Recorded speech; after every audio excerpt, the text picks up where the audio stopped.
आपको लगा गलत गाँव में आपका विरोध हुआ है, हमारा विरोध नहीं हुआ, पार्टी का विरोध हुआ, पार्टी का नहीं हुआ। ये ढंग से बदतमीजी करी गई, बहुत ठीक नहीं किया।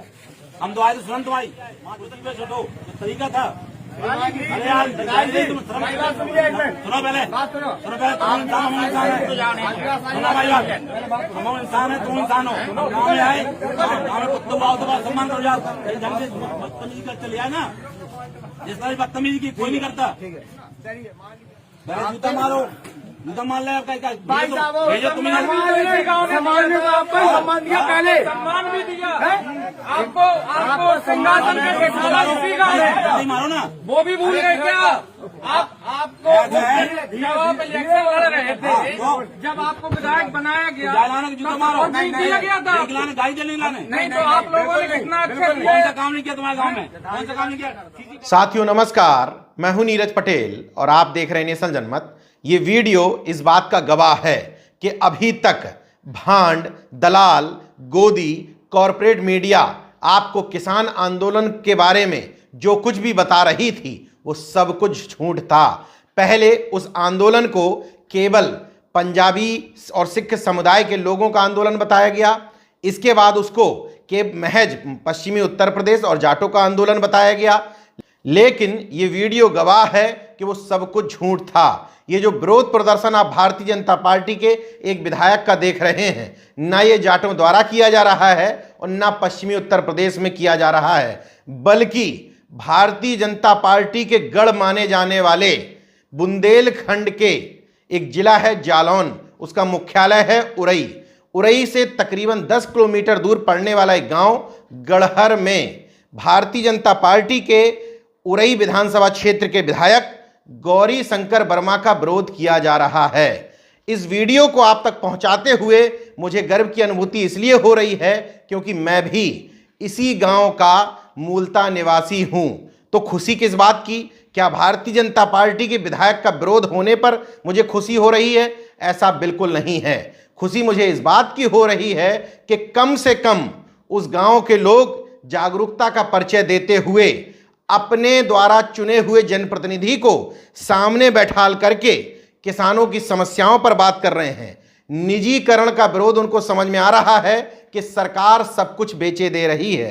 पेट्रोल डीजल के बढ़ते हुए दामों पर भी चर्चा कर रहे हैं और जब विधायक उनकी बातों पर खरे नहीं उतर रहे तो उनसे आग्रह कर रहे हैं कि आप यहां से चले जाइए। विधायक गौरी शंकर वर्मा ने बीच में अपशब्दों का प्रयोग किया, यानी कि सीधे सीधे गाली भी दे दी, लेकिन गांव वाले अपना विरोध अपने ही ढंग से करते रहे। जरा सुन लीजिए। इसके पहले सरकार ने कि सब वैसे ही व्यवस्था है, अगर हम नहीं चला पा रहे उसको तो उसको बेच देंगे। कौन सा विकल्प है? विकल्प यार सब कॉन्टेक्ट में दे दो, सब कॉन्टेक्ट में दे दो। जब सब कॉन्टेक्ट में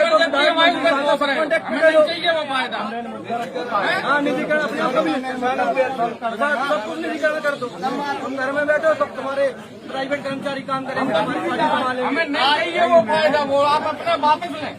आज आपके गांव में ये विरोध लगा है, आप इस विरोध को आप इस विरोध को ऊपर तक भेज के देखो एक बार। खत्म बात है। एक काम करो, आप इस गांव में भ्रमण कर दो, आप हमारे गाँव में सीसी दे दो, आप हमारे गाँव में सीसी दे दो। बना तो दो विधायक, काम तो करेंगे, कर रहे हैं।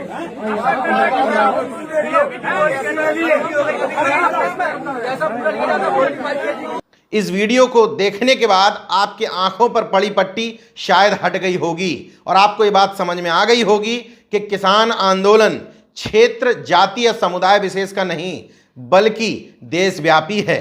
जहां जहां भी किसान रह रहा है और जो अपने मुद्दों से वाकिफ है उसको समझ में आ रहा है कि ये तीनों विल उसके मुफीद नहीं हैं। इसलिए जनप्रतिनिधियों को जगह जगह विरोध का सामना करना पड़ रहा है। ये विरोध प्रदर्शन इसलिए भी महत्वपूर्ण हो जाता है कि बुंदेलखंड, उत्तर प्रदेश के बुंदेलखंड में 7 जिले आते हैं और मध्य प्रदेश के बुंदेलखंड में 6 जिले आते हैं, तो उत्तर प्रदेश के बुंदेलखंड में जो 7 जिले आते हैं उसमें 19 विधानसभाएं हैं। और जो 2017 में चुनाव हुआ था उसमें 19 की 19 विधानसभाएं भारतीय जनता पार्टी को जिताई थी बुंदेलखंड की जनता ने।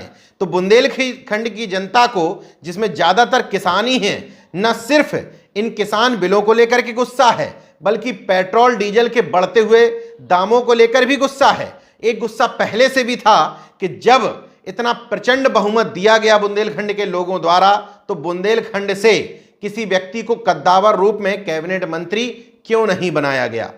ये वीडियो इसलिए भी महत्वपूर्ण है कि जालौन जिले के अंतर्गत आने वाली तीनों विधानसभाओं में भारतीय जनता पार्टी के ही विधायक हैं, और तो और भारतीय जनता पार्टी के प्रदेश अध्यक्ष स्वतंत्र देव सिंह का मकान इसी उरई नगर में पड़ता है और उनकी कर्मस्थली भी यही जालौन जिला माना जाता है। ये विरोध प्रदर्शन इसलिए भी महत्वपूर्ण हो जाता है कि भारतीय किसान यूनियन राकेश टिकैत ग्रुप के राष्ट्रीय उपाध्यक्ष बलराम निरंजन लंबरदार का भी मकान इसी उरई नगर में पड़ता है और टिकैत ग्रुप के ही प्रदेश अध्यक्ष राजवीर सिंह जादौन भी इसी जालौन जिले यानी कि उरई नगर से ही आते हैं। इसी नाते प्रदेश अध्यक्ष स्वतंत्र देव सिंह के भी तमाम कार्यकर्ता इस गांव में रहते हैं और भारतीय किसान यूनियन से जुड़े हुए तमाम लोग भी इसी गांव में रहते हैं। इसलिए ये विरोध प्रदर्शन ज़्यादा महत्वपूर्ण हो जाता है। भारतीय जनता पार्टी के लोगों को ये बात समझ लेनी चाहिए कि भले ही वो ये दिखाने की कोशिश करें, बिल्ली को सामने आता देख जिस तरीके से कबूतर अपनी गर्दन बालों में छुपा करके ये मान लेता है कि अब उसकी जान बच जाएगी, उसी तरीके से इस दलाल मीडिया के चक्कर में भारतीय जनता पार्टी का शीर्ष नेतृत्व लगातार अपने छोटे कार्यकर्ताओं, विधायकों, सांसदों का उन्हीं के क्षेत्र में उन्हीं को वोट दी हुई जनता से उनका विरोध लगातार करवा रही है।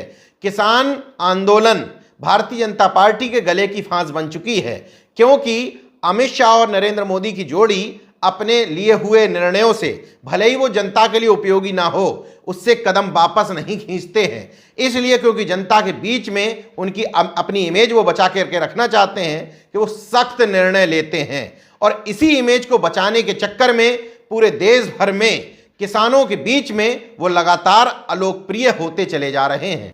दरअसल उरई विधानसभा अनुसूचित जाति के कैंडिडेट के लिए सुरक्षित है, इसलिए भारतीय जनता पार्टी के टिकट पर इस बार गौरी शंकर वर्मा जो अनुसूचित जाति से आते हैं वो चुन करके विधानसभा तक पहुंचे थे।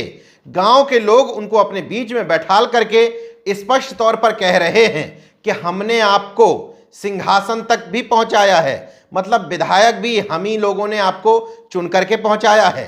इसके बाद भी विधायक जी का इस तरह का एग्रेशन, उनके मुंह से निकली हुई गाली निश्चित तौर पर उनके खिलाफ एक पूरे क्षेत्र में माहौल जरूर तैयार कर रही है। गौरी शंकर वर्मा जी चूंकि अनुसूचित जाति से हैं तो उनको बार बार पार्टी के प्रति निष्ठा और उसकी विचारधारा में ये दिखाते हुए बार बार इन्वॉल्व होना पड़ता है, इसलिए वो अपने माथे पर ज़्यादातर तिलक और हाथ में लाल धागा बांधे हुए देखे जा सकते हैं।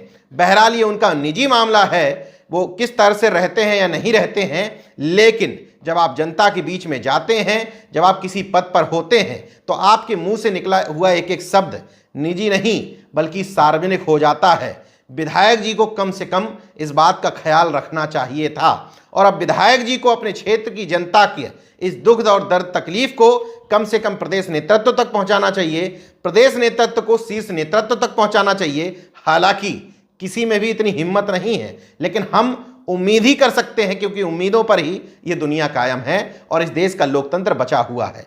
जय विज्ञान, जय संविधान, जय लोकतंत्र। धन्यवाद। तो अगर आपने मेरा YouTube चैनल सब्सक्राइब नहीं किया तो प्लीज़ सब्सक्राइब कर लें और उस बेल आइकन पर जरूर क्लिक करें, जिससे जो मेरे न्यू वीडियो है